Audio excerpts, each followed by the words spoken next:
Be Masahiro Matsuno, who has just played so many crucial games over the years and still at 33 years old is absolutely devastating against most teams. Dylan Freechild launches the opening pull, and we are off in the men's final, a battle to 15. The 88 shirt, Ryoma Katsuta, one of the youngest members, shoots it long, and it arrives. Katsuta, Matsuno! Japan strikes in less than 30 seconds.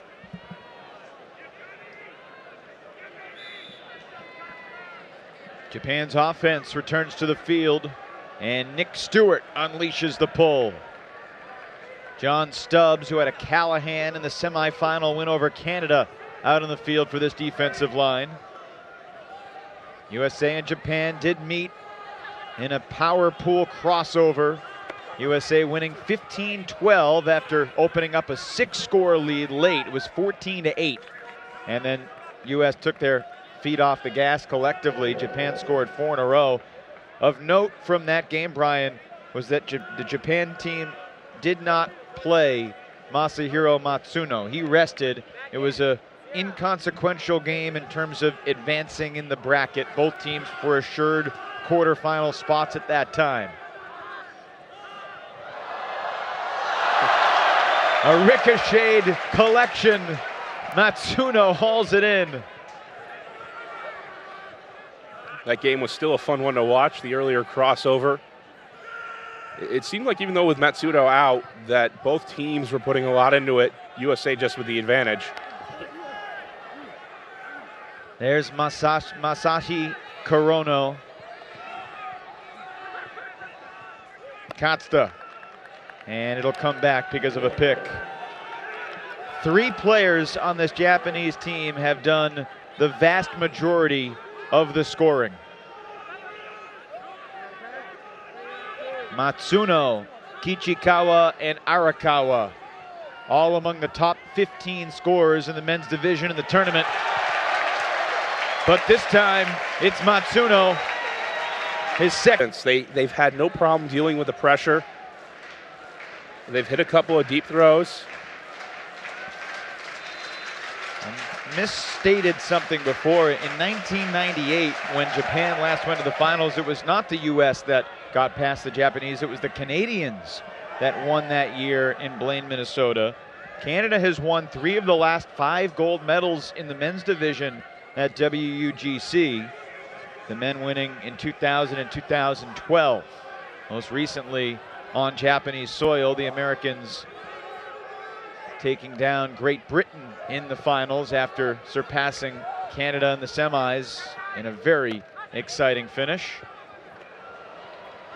Looking long again, this is Arakawa. Relentless speed from the Japanese. Arakawa with the easy goal. Cutters and look to go from there. No turnovers through 6 points.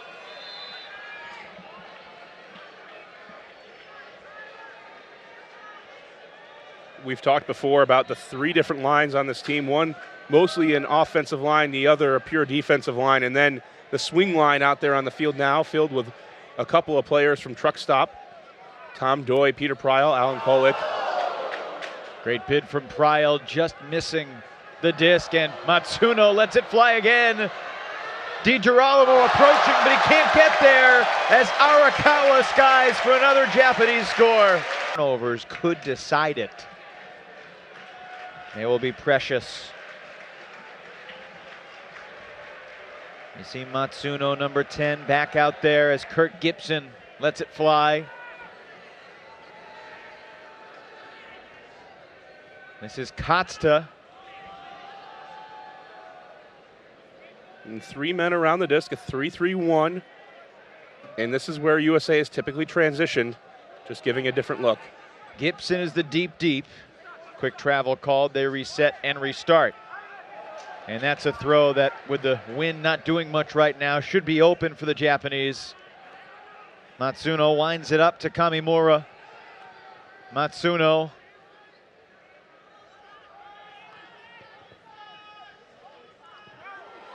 And the disc floats into the end zone, not the intended target. A travel will bring this back.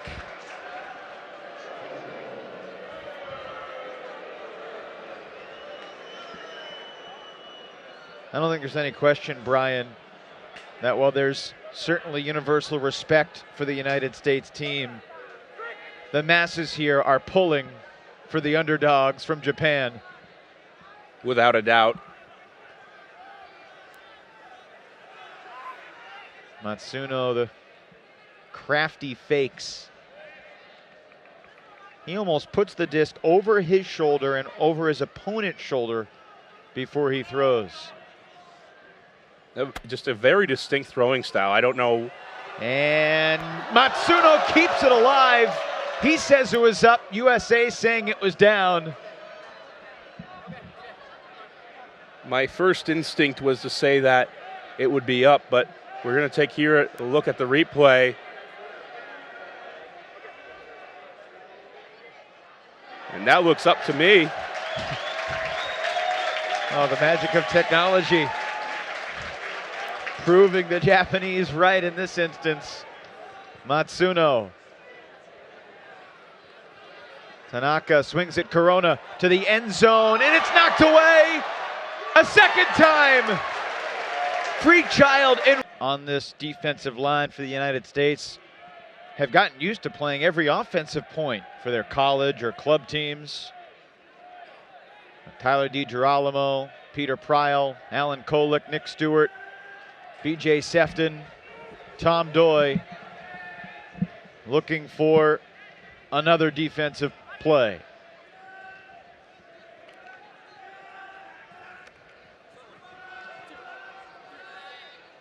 Oh, and a good poach there, well-timed. Alan Kolick intercepting 2 Japanese giveaways, has taken a 2-score lead. The challenge for the defense here of Team USA is to guard against this incredible breakside offense of Japan. They do such a great job of taking a small window and turning it into big yardage. It feels like as a defender you have to guard every angle of the field, and so you start over pursuing. But traditionally the U.S. has taken a good positioning here in the last couple of games of taking away any breakside position downfield and really doubling up in a counterintuitive way. This is Mizuho Tanaka, calmly strolling to the brick mark where Dylan Freechild's active mark awaits.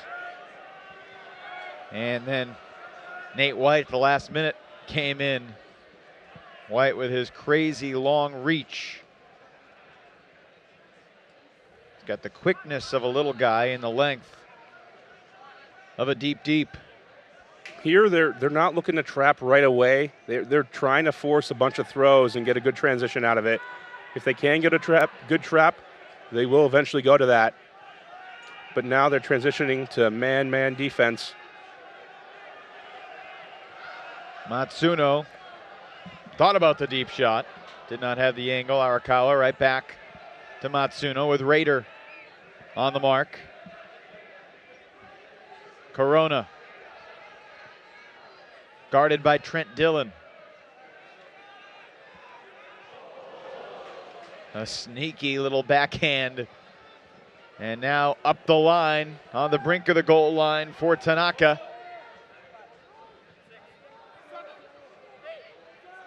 Oh, a mistake by Gibson in the end zone. He turned his back on Arakawa. Able to get that offensive hold, but Coach Dutchy Getskier not super happy about how long it took to get there. During their talk during the timeout, he wanted them to be attacking the poaches, attacking the space, using their legs, and they were slow to make that happen. So expect a little bit different look against the next Japanese zone that comes out against that USAO line. Very interesting. Megan, thank you.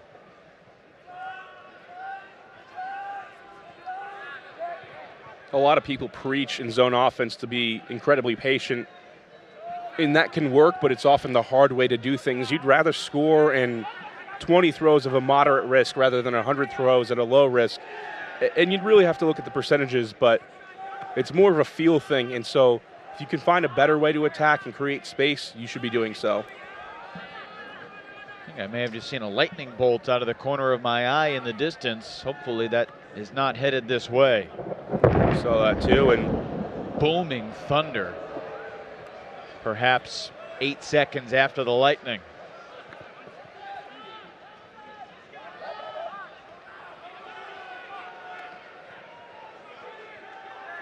right now they decide to play Leaping on. catch by Corono. There was a pick called down the field.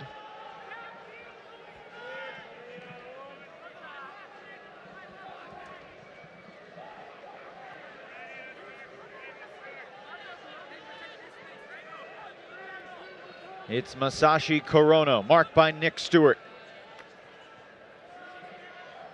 Stewart has written some really interesting articles about the process of trying out for Team USA, the mental battle against competing with so many great players just for a chance to make it to the USA roster, and already looking forward to his personal thoughts about what it was like to compete in this tournament. Japan finding Matsuno. You don't worry about it. It might be low, might be high, but you expect the athleticism to make up for it so that you can throw the disc a little bit quicker. Kittredge rushing the throw just a tad.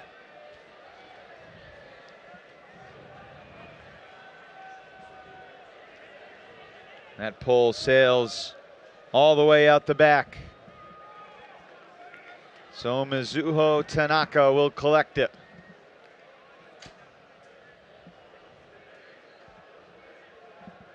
Let's take a look at the alignment that the Japanese offense employs off the stoppage and the brick mark. Looks like a very basic horizontal. Well, they do a great job of just changing the angle of attack continuously, whether it's a tiny 2-foot pass that allows you to break open to a continuation cut. I haven't studied the system of the Buzz Bullets and of the Japanese team here to understand exactly what's going on, but it's remarkable how quickly they can operate in it. The Buzz Bullets, 17-time national champions in Japan. Many members of this Japanese national team are members of the Bullets. Many of the top Japanese players are employed by a company called Bunka Shutter, a company that sponsors the Japanese team, is a signage that's on their jackets. A lot of these players basically professional in some aspect, in that the company likes them to participate in extracurricular activities, and for them it's ultimate.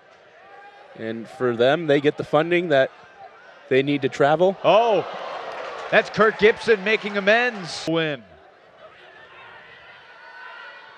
Matt Rader up the line, and USA's first mistake. This is going to be a travel after the interception, but a giveaway there from Rader. Rader trying to move the disc quickly, and that's not necessarily the name of the game for this USA offense. Typically, they like to take their time and look downfield, make sure you can evaluate the situation and isolate cutters. Corona beats Rader on the under. And here's Matsuno launching. A lot of float on that one, but not enough. This match. I think his case might have been the left arm of the defender on his back as he went up for the disc with his right hand, but it will be Japan's possession.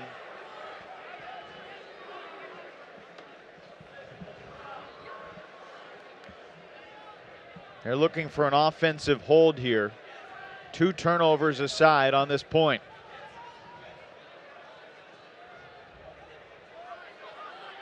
Oh, are you kidding me?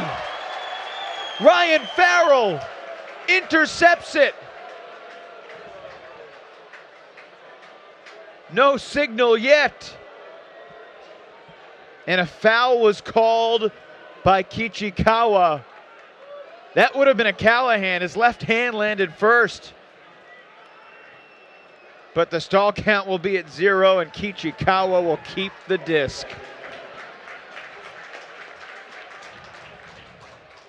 What a moment that almost was.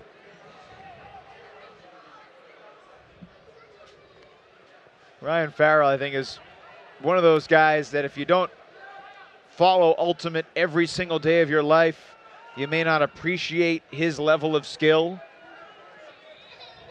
But that could have been the highlight that illustrated the type of D he's played his entire life. Raider can't close fast enough, and Japan.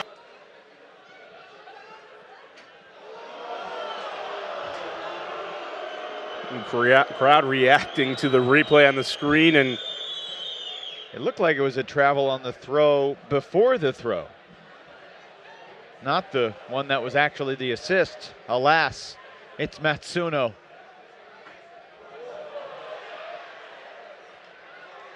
There it is. For the Japanese, two guys were right there to knock it away. They both came up empty, and that disc just kept floating. Karlinski gets credit for the assist there. So it's 10-7, half of the USA goals from Schlockett. In the gold medal game of the World Ultimate and Guts Championships 2016 here in London. 4 years ago, the USA beat Great Britain and Japan. The first ever World Ultimate Championships was held in 1983 in Sweden, won by the United States. The Rude Boys winning it all. There were not as many countries as there are now, as the Japanese hit the man who is virtual. Kawa, Corona, Matsuno, Tanaka, Kamimura, and Kichikawa.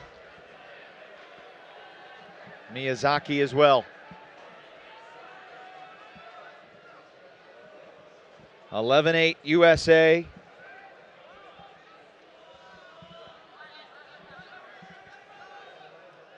There still have only been 6 turnovers in the entire game, Brian. 4 of them on that 1 point, which ended on Korono to Arakawa. That made it 9-7.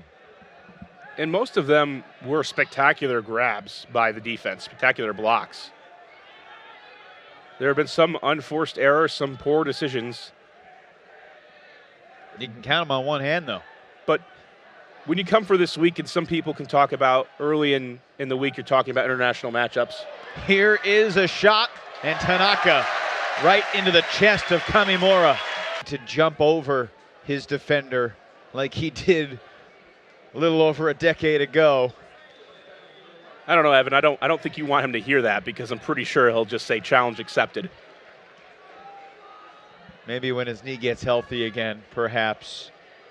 Well, to see what Kichikawa is doing for Japan at age 39. I asked you yesterday about Bo's longevity, and you talked about his ferocious training regimen. Now playing with the Dallas Roughnecks in the AUDL. Looking to help establish professional ultimate in the United States and North America, and all around the world for that matter. Korono takes a daring shot, and Arakawa won't get there. Tom Doy, the closers like Dylan Freechild and Trent Dillon, alongside the established vets, Raider, Wynn, Farrell, Gibson.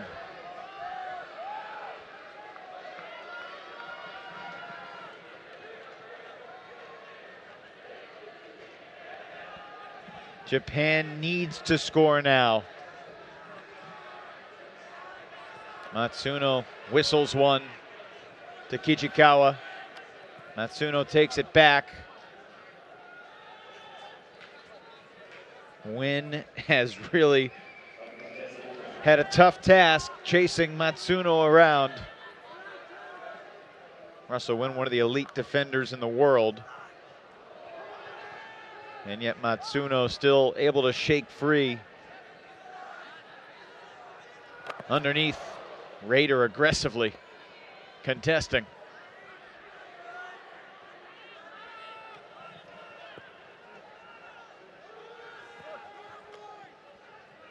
Matsuno at 33 years old, still being an every other throw guy for much of this possession. Farrell contesting the backhand from Tanaka. 2016 World Ultimate and Guts Championship here in London. Evan Lepler, Brian Jones with you from Allianz Park. The United States delegation looking for a sweep in the gold medal department. Japan on offense converts as Shinya Kikuchi hauls in the score, but a travel again has been called. So take that one off the board for the moment.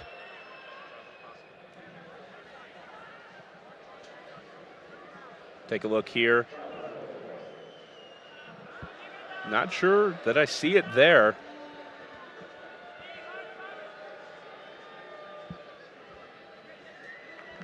He is a lefty, just a different pivot foot. Gibson thought about the poach, could not get there.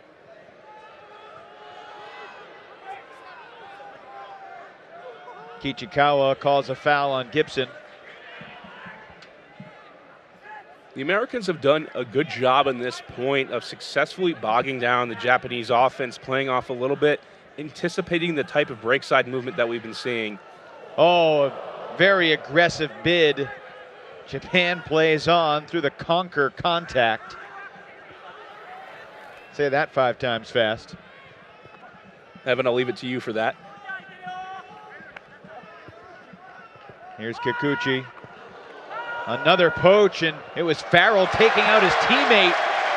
Russell Wynn got hit in the legs by Farrell, and Gibson, who actually injured himself in the tournament. But Gesquier won gold in Japan and Sakai. And then with Matty Sang by his side, led the USA World Games team to another first place finish in Cali, Colombia in 2013. Looking for another storybook ending. Big shot testing Stubbs. And an incredible catch. Masahiro Matsuno with another play for the ages.